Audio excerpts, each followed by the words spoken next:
ബംഗ്ലാദേശ് പര്യടനത്തിലെ രണ്ടാം T20 മത്സരത്തിലും പരാജയപ്പെട്ട് പാകിസ്ഥാൻ. മിർപൂർ സ്റ്റേഡിയത്തിൽ നടന്ന മത്സരത്തിൽ 8 റൺസിന്റെ തോൽവിയാണ് ആതിഥേയരോട് പാകിസ്ഥാൻ വഴങ്ങിയത്. ഇതോടെ പരമ്പരയും പാകിസ്ഥാന് നഷ്ടമായി. 3 മത്സരങ്ങളുള്ള പരമ്പരയിൽ ഒന്നാം മത്സരത്തിലും പാകിസ്ഥാൻ ബംഗ്ലാദേശിനോട് ദയനീയമായി തോറ്റിരുന്നു. അന്ന് 7 വിക്കറ്റിന്റെ തോൽവിയാണ് വഴങ്ങിയത്. ഇതോടെയാണ് ബംഗ്ലാദേശ് പരമ്പര സ്വന്തമാക്കിയത്. പരമ്പര നേടിയതോടെ ഒരു ചരിത്രവും ബംഗ്ലാ കടവുകൾ സൃഷ്ടിച്ചു. പാകിസ്ഥാനെതിരെ 2ലധികം മത്സരങ്ങളുള്ള ഒരു T20 പരമ്പര ആദ്യമായാണ് ബംഗ്ലാദേശ് സ്വന്തമാക്കുന്നത്. അതേസമയം രണ്ടാം മത്സരത്തിൽ ആദ്യം ബാറ്റ് ചെയ്ത ബംഗ്ലാദേശ് നിശ്ചിത ഓവറിൽ 133 റൺസിന് ഓൾ ഔട്ടായിരുന്നു. കടവുകൾക്കായി ജാക്കിർ അലിയും മെഹദി ഹസനുമാണ് മികച്ച പ്രകടനം നടത്തിയത്. ജാക്കിർ അലി അർദ്ധ സെഞ്ചുറി നേടിയാണ് ബംഗ്ലാദേശിന്റെ സ്കോർ ബോർഡിനെ ചലിപ്പിച്ചത്.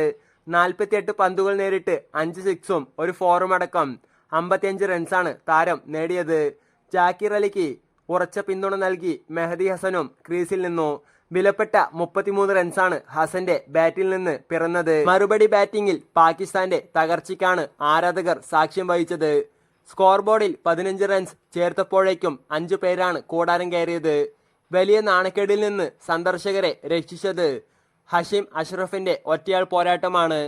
ഒരറ്റത്ത് വിക്കറ്റുകൾ വീണപ്പോഴും താരം അർദ്ധ സെഞ്ചുറിയുമായി പാകിസ്ഥാനെ താങ്ങി നിർത്തി. 32 പന്തുകൾ നേരിട്ട് താരം 51 റൺസ് നേടിയാണ് പാകിസ്ഥാനെ വമ്പൻ തോൽവിയിൽ നിന്ന് രക്ഷിച്ചത്. 4 വീതം സിക്സറും ഫോറും അടങ്ങുന്നതായിരുന്നു താരത്തിന്റെ ഇന്നിംഗ്സ്. 18ാം ഓവറിന്റെ അവസാനം വരെ പിടിച്ചു നിന്നാണ് അഷ്റഫ് മടങ്ങിയത്. അതുവരെ പാകിസ്ഥാന് വിജയപ്രതീക്ഷകൾ ഉണ്ടായിരുന്നു.